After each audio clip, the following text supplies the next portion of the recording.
Hola, el día de hoy tendré el placer de platicar con ustedes acerca de un tema que me apasiona, que es la última tecnología y acerca de cómo creo que esta tecnología podría afectar el sector automotriz. Antes de iniciar me gustaría comenzar presentándome. Mi nombre es Baltasar Rodríguez y actualmente trabajo dentro de IBM en México como arquitecto senior de sistemas. Llevo para estas alturas del partido cerca de 44 años de carrera desarrollando tecnología. Para ponerlo en contexto, yo aprendí a programar computadoras desde antes de que existiera la PC. Y desde entonces para acá he tenido el privilegio de trabajar en N cantidad de industrias distintas. He trabajado en el sector financiero, he trabajado en el sector de telecomunicaciones, me desempeñé incluso en el servicio público en donde desarrollé estándares como la firma electrónica avanzada o la facturación electrónica. Adicionalmente he tenido la oportunidad de trabajar para el sector salud desarrollando nuevos estándares tecnológicos para ellos. Y actualmente desarrollo también tecnología para distintos tipos de negocio. Y creo que una de las claves de lo que me ha tocado hacer es el hecho de entender cuál es el valor de la tecnología que hay allá afuera, para entonces ver cómo se puede traducir esto en un impacto a negocio de tal manera en donde podamos resolver algunos de los problemas que nos aquejan en nuestra vida diaria. Una de las cosas que me ha tocado ver a través de todo este tiempo es la gran velocidad del cambio. Para poner en contexto me gustaría mostrarles aquí una fotografía. Esto que se ve en el fondo es ENIAC. Fue la primera computadora digital que alguna vez existió. Esta computadora, desarrollada en los años 40, fue originalmente creada para hacer cálculos de tablas de balística durante la Segunda Guerra Mundial. Lo que aparece en el primer plano es mi mano sosteniendo una Raspberry Pi Zero. Es una computadora actual de bajo costo que se utiliza primordialmente para temas de automatización. De hecho, yo en mi casa la utilizo para efectos de automatizar cosas como el garage o el riego dentro de mi jardín. Pero una cosa que me gustaría marcar es la gran diferencia que existe entre ellas. Verán, la Raspberry Pi que tengo en mi mano es 150,000 veces más poderosa que ENIAC. Es un poco más de 150,000 veces más barata que ENIAC. Asimismo, esta computadora es aproximadamente 170 veces menor que ENIAC y pesa 540 y tantas mil veces menos que lo que pesa ENIAC. Y esto es realmente una muestra del gran progreso que ha tenido la tecnología de cómputo y la forma en la que se explica por qué tenemos el día de hoy computadoras en absolutamente todo, hasta controlando una puerta de garage. Ahora bien, ustedes podrían pensar que esto es natural, esta cantidad de cambio. Después de todo estamos hablando de 60 años. Pero una de las cosas que me sorprende es que dentro de estos 60 años la mayor parte del cambio se ha venido dando exactamente en los últimos años. Para poner esto todavía más en contexto, me gustaría hacer zoom en la parte de la historia tecnológica que a mí me toca vivir. Verán, yo inicio con la tecnología hacia finales de los 70, principios de los 80. En aquel entonces, por ejemplo, es exactamente la misma temporada en la que Steve Jobs y Wozniak empiezan a abrir Apple y empiezan a generar los primeros productos desde una cochera en Palo Alto, California. Incluso cuando ellos estaban haciendo esto, ya había un cierto grado de avance. Pero de esas primeras computadoras a las computadoras que tenemos el día de hoy, por ejemplo, hay una diferencia de 149,900 veces más poder de cómputo. Entonces, de esas 150,000 que hablábamos en el caso de ENIAC, 149,000 han sido realmente avances de estos últimos 40 años. Incluso, si hiciéramos este ejercicio, digamos una década atrás, veríamos que la gran cantidad de este desarrollo tecnológico ha sido desarrollado dentro de los últimos 10 años. Y es que lo que estamos viendo es un fenómeno que conocemos como un crecimiento exponencial. Gordon Moore, uno de los padres de Intel, lo expresa a través de algo que conocemos los informáticos como la ley de Moore, que en sentido estricto es que cada 2 años se duplica la cantidad de componentes electrónicos adentro de un microprocesador, en este caso particular transistores. Ahora, esta ley de Moore en lo que se traduce es que cada 2 años tenemos equipo de cómputo que es mucho más poderoso y más barato que la generación anterior. Y esto realmente es sorprendente, porque lo que quiere decir es que estamos ante un modelo evolutivo en donde la aceleración es constante, y a una aceleración constante lo que sucede año con año es que el poder que estamos adquiriendo es muchísimo mayor que el que veníamos adquiriendo en los años anteriores. Piensen lo que implicaría esto para otras industrias. ¿Y por qué les hago este planteamiento? Porque parte de lo que vemos nosotros es que un terreno de aceleración continua como la que tenemos en la industria de cómputo se puede traducir a aceleración continua a otras industrias. Véanlo, por ejemplo, ustedes ya utilizan computadoras el día de hoy para diseñar los autos. El día de hoy los autos tienen computadoras Y pareciera ser que todo tiene una computadora. Su teléfono móvil es una computadora, a lo mejor su reloj es una computadora, su horno de microondas tiene microprocesador, factiblemente su propio refrigerador tenga un microprocesador. Y ahí lo que estamos viendo es cómo de repente un grado de avance adentro de una industria se puede traducir en grados de avance y mejoras en otras tantas. Y entonces lo que empezamos a ver es un efecto combinado. Ahora, este efecto de combinación es particularmente importante porque si consideramos lo que es el desarrollo tecnológico y el proceso de la invención, nos daremos cuenta que difícilmente alguien se levanta un día en la mañana y decide que va a cambiar el mundo.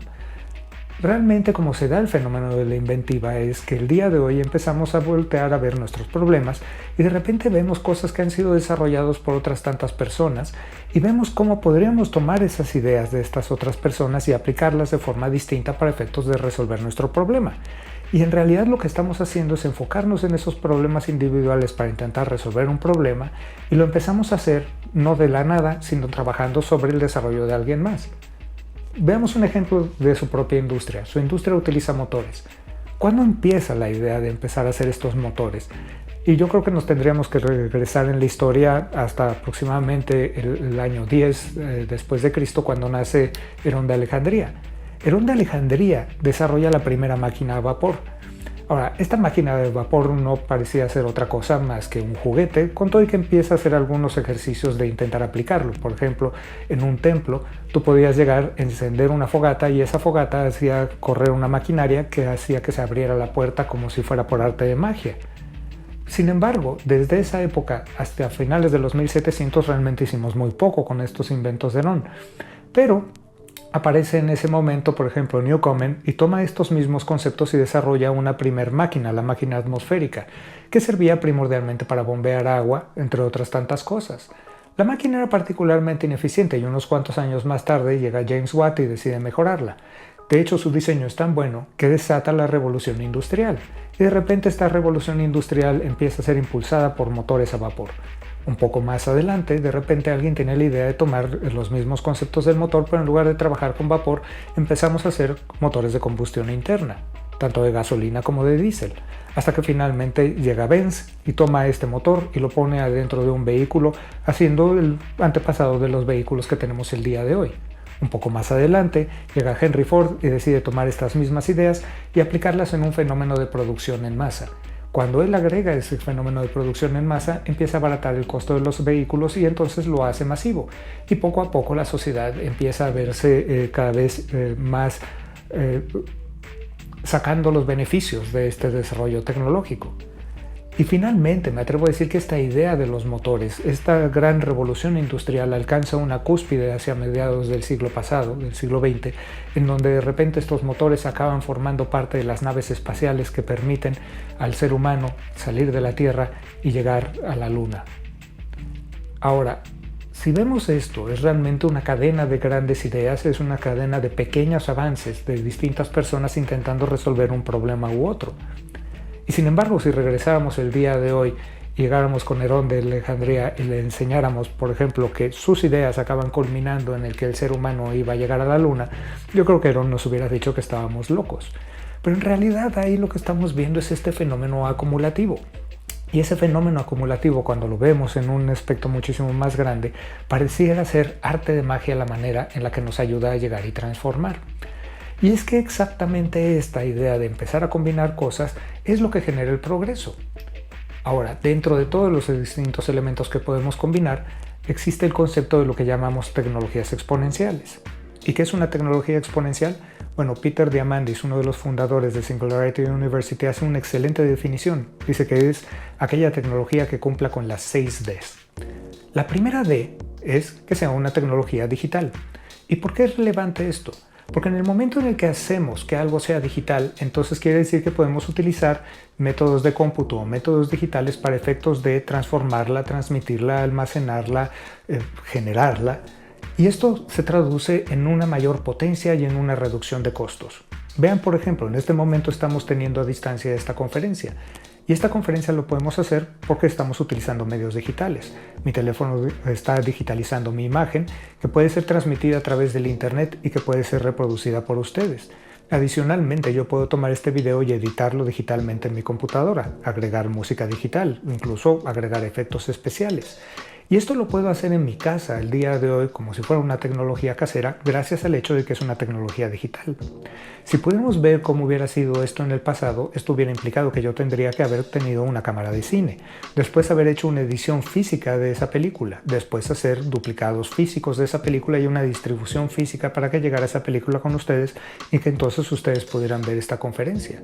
Entonces se dan cuenta que el modelo de costo y el modelo de facilidad es enteramente distinto en el momento en el que una tecnología se vuelve digital.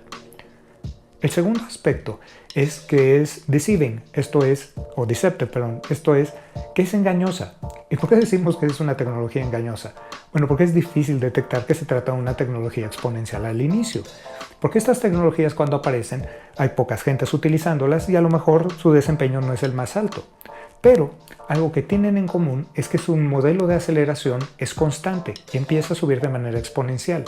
Entonces podríamos llegar y detectar algunas de estas tecnologías, aunque el día de hoy no tengan un impacto tan grande, si de repente vemos que estas tecnologías están avanzando en un paso constante, si su crecimiento es exponencial, ya sea en su poder o en la reducción de su costo o en su adopción. Y entonces ahí ustedes podrían, por ejemplo, hacer el ejercicio de analizar adentro de su propia industria qué tecnologías están siguiendo este patrón. Finalmente, estas tecnologías también son lo que conocemos como tecnologías disruptivas. ¿Y qué queremos decir con que sea disruptivo? Bien, que cuando alcanza un determinado punto de inflexión, generalmente asociado a su poder, a su costo y a esa adopción, de repente esta tecnología cambia los preceptos básicos que parecían gobernar al mundo antes de ella. Por ejemplo, veamos cosas como la industria del transporte, veamos temas como la industria de la hospitalidad, veamos temas como la industria del entretenimiento. Todas estas tecnologías, todas estas industrias tenían una manera particular de trabajar. Y a partir del momento en el que empiezan a venir las tecnologías exponenciales, empiezan a sentar una nueva serie de reglas que hacen que cambie enteramente la dinámica de esos mercados. Y el día de hoy la industria del entretenimiento no es lo mismo que antes de que existieran los medios digitales masivos. La industria de transporte nuevamente no es lo mismo hasta antes que aparecieran cosas, por ejemplo, como Uber. La industria de la hospitalidad, por ejemplo, como son los hoteles, es totalmente distinta a partir del momento en el que aparece un Airbnb. A esto es a lo que nos referimos con que las tecnologías exponenciales son tecnologías disruptivas. Adicionalmente, la otra cosa que podemos ver con estas tecnologías es que vemos un fenómeno de desmaterialización.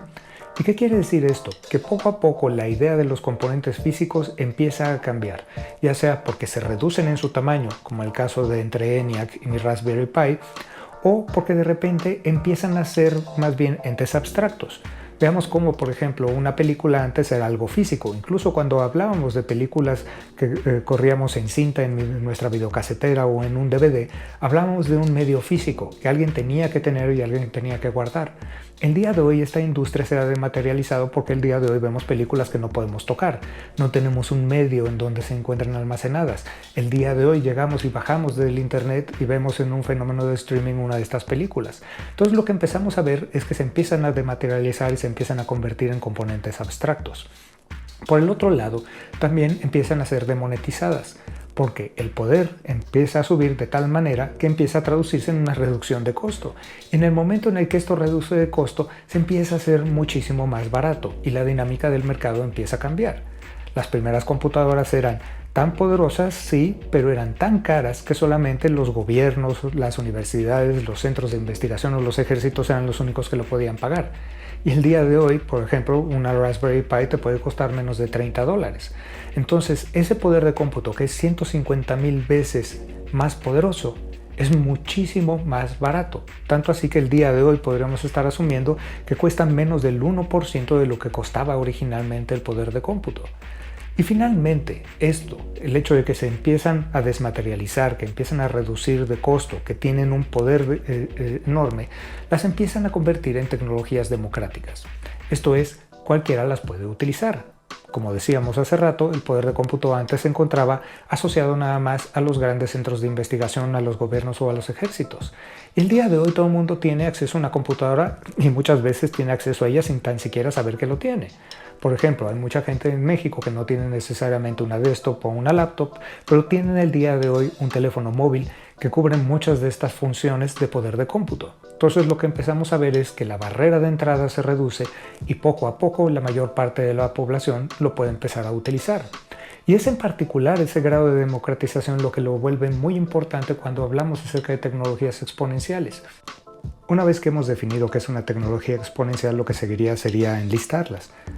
Existen en realidad una gran cantidad de tecnologías consideradas como exponenciales, y de estas he elegido unas cuantas que creo son aquellas que, en mi opinión, se encuentran más cercanas a generar una disrupción adentro de su propia industria. La primera no es una sorpresa, es la inteligencia artificial. Digo que no es una sorpresa porque hemos visto hasta el cansancio en la prensa cómo la inteligencia artificial ha entrado en los vehículos para efectos de hacer vehículos autónomos. Y esto ya incluso me atrevo a decir no nos sorprende. Sin embargo, yo creo que existen otros tantos casos de uso de la inteligencia artificial que el día de hoy no hemos empezado a trabajar. Uno de ellos consistiría en el hecho de combinar las capacidades de la inteligencia natural con la inteligencia artificial para generar una forma de inteligencia aumentada. ¿En dónde podremos tener esto? Por ejemplo, en el proceso del diseño de un auto. La cantidad de tiempo que invertimos el día de hoy desde los primeros conceptos a que empezamos la producción de un vehículo pueden ser más de 10 años. Y esto tiene obviamente costos particularmente grandes. Yo creo que la inteligencia artificial nos podría ayudar para acelerar muchísimo más ese proceso e incluso para hacerlo de una manera más eficiente. ¿Y cómo hacerlo de una manera más eficiente? Vean cómo ustedes, por ejemplo, el día de hoy tienen el concepto de plataforma automotriz en donde un chasis puede servir para más allá de un vehículo. Incluso en algunos casos extremos, ese chasis puede utilizarse por distintos vehículos de distintas marcas. Utilizando inteligencia artificial, yo creo que podríamos replantear la manera en la que hacemos el diseño para tener diseño cada vez más modular y que pudiera ser reutilizable a través de una infinidad de marcas y a través de una infinidad de modelos, con lo cual el hecho de desarrollar un nuevo vehículo implicaría nada más hacer una combinación ligeramente distinta de estos componentes. El hacerlo de esta forma haría muchísimo más económicos los vehículos y haría que el tiempo se redujera. Ahora, obviamente esto tiene mucha complejidad y por eso mismo la idea de utilizar inteligencia artificial para generar nuevos diseños, nuevos planes, nuevos volúmenes y nuevos módulos que pudieran llegar y ser combinados. Por otro lado, veo también que podríamos empezar a apalancar algunas de las cosas que tienen los vehículos el día de hoy. Por ejemplo, nuestros vehículos tienen computadoras y sensores que están generando una buena cantidad de datos. Sin embargo, el día de hoy esos datos nada más los explotamos como un mecanismo de diagnóstico cuando los llevamos a un taller. Imagínense que esto podría incluso generar una nueva línea de negocio para la industria automotriz, por ejemplo, generando data que pudiera alimentar modelos de inteligencia artificial que fueran utilizados por las empresas aseguradoras para hacer sus cálculos de modelos de riesgo y generar primas específicas para cada uno de los conductores, que pudiéramos tener que esta información fuera utilizada, por ejemplo, por las autoridades civiles a nivel de una ciudad o un estado para hacer planes de movilidad.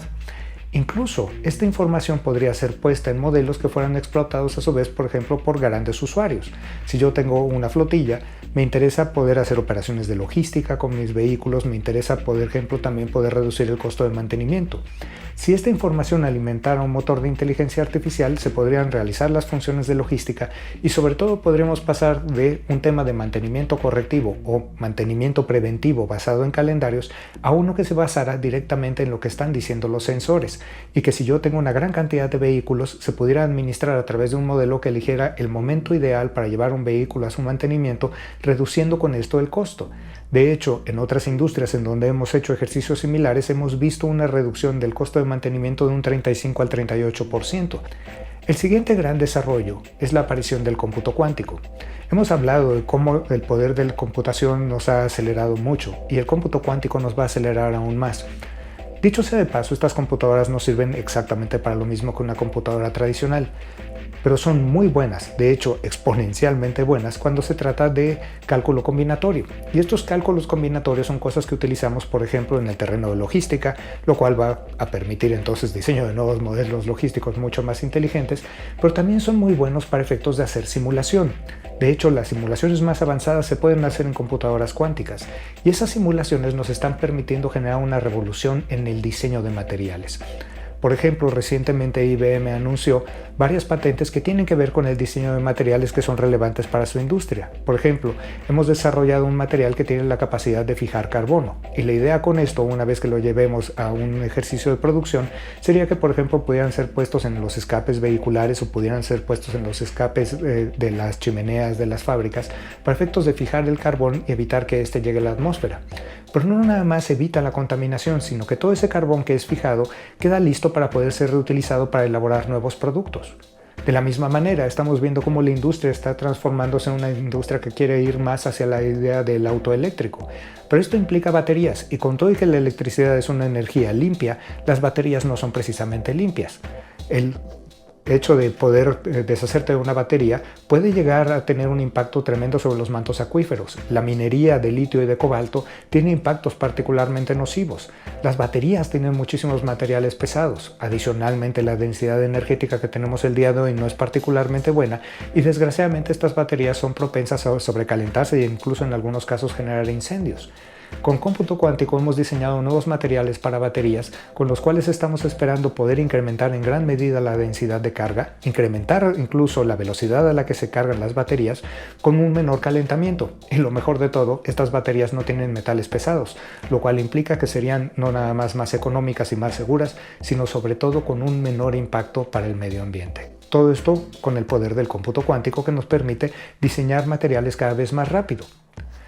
La siguiente tecnología es lo que llamamos cómputo edge o cómputo en el límite.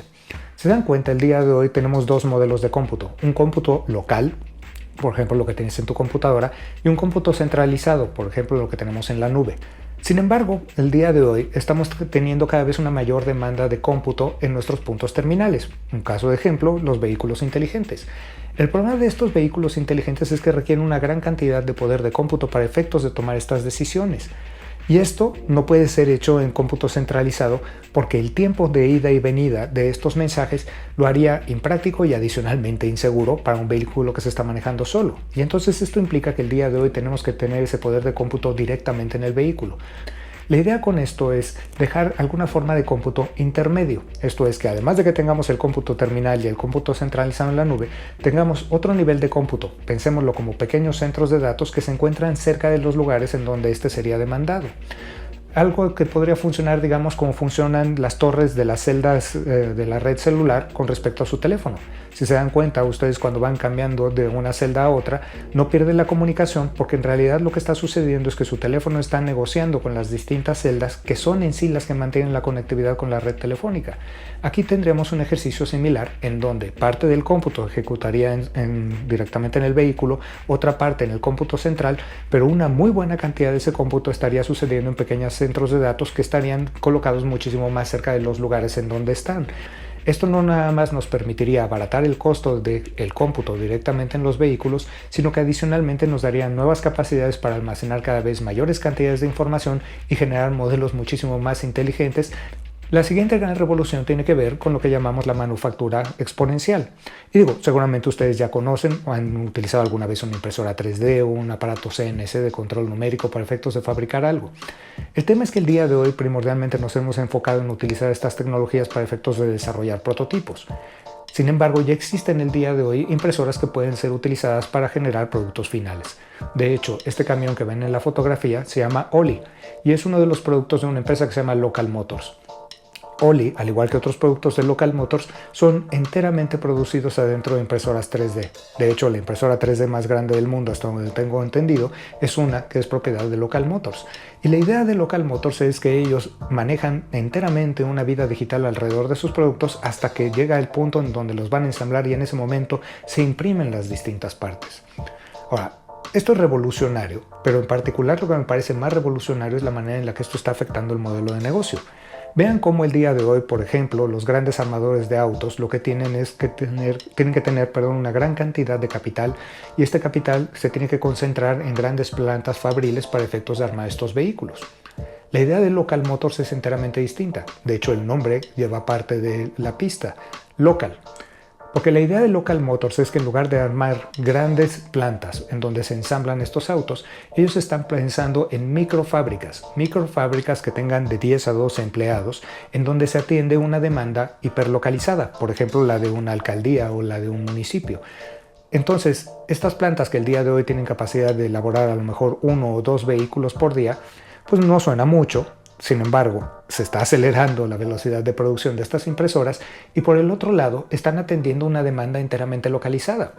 Y entonces esto les permite pensar en un modelo que me atrevo a decir es más similar a una franquicia. En lugar de que Local Motors tenga que tener todo el dinero para abrir todas estas plantas, ellos lo que están intentando hacer es licenciar tanto las impresoras como los modelos a distintos empresarios para que cada uno de estos empresarios pueda poner una fábrica local en donde está atendiendo las necesidades locales.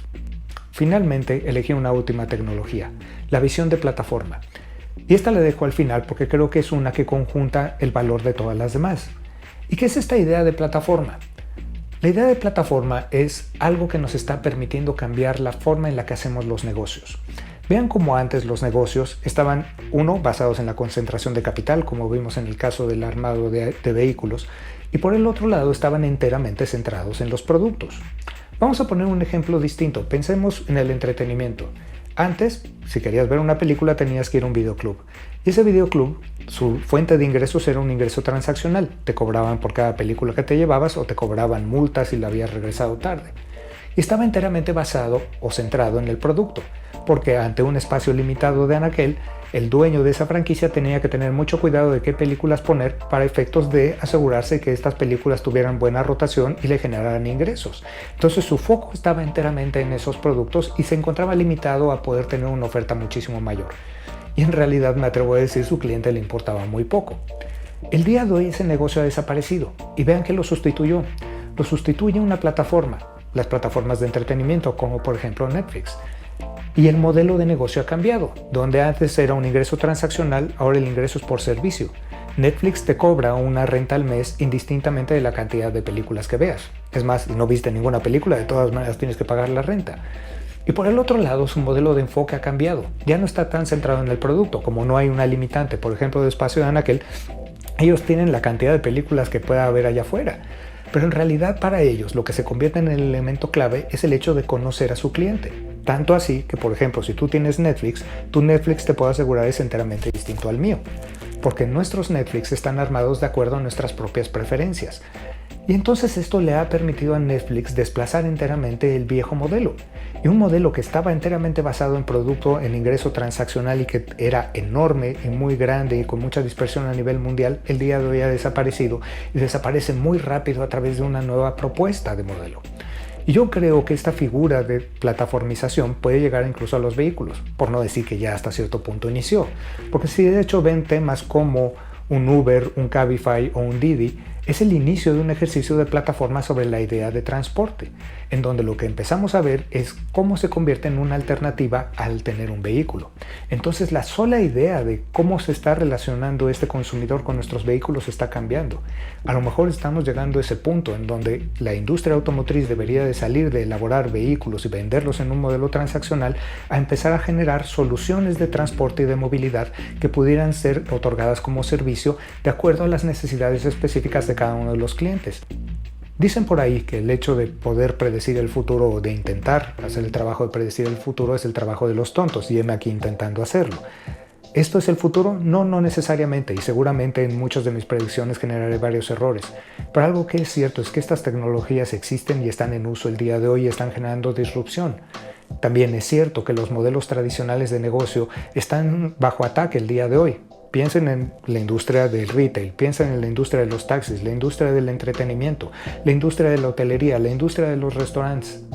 Todas esas industrias han pasado por un fenómeno de disrupción y esta disrupción se ha dado en los últimos 5 años y las han generado personas que no necesariamente eran parte de esta misma industria y lo que han hecho ellos es traer conceptos, tecnologías y prácticas de otras industrias para acá para llegar y resolver los problemas de una manera enteramente distinta.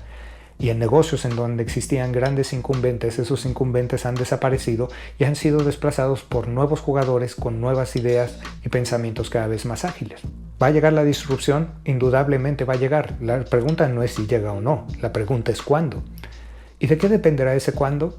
primordialmente depende de ti.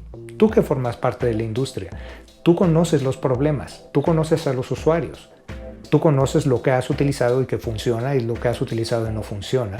Y si aprendes a abrir la mente, a ver qué más cosas están sucediendo allá afuera, qué cosas suceden en las otras industrias y de qué manera podrías llegar y apalancar esos conocimientos para transformar la industria en donde estás, yo estoy seguro que en ese momento tú empezarías a construir ese futuro. Porque el futuro inexorablemente va a llegar. Y ante la idea del futuro y los cambios que este va a traer, nosotros siempre tenemos una de tres opciones. Nosotros podemos ser víctimas del cambio, podemos ser testigos del cambio o podemos ser actores del cambio. Y al final del día la decisión está dentro de todos nosotros. Es más, me gustaría cerrar con la misma invitación que Thomas Watson, el padre fundador de IBM, nos hizo a todos los empleados de IBM hace 109 años. Think.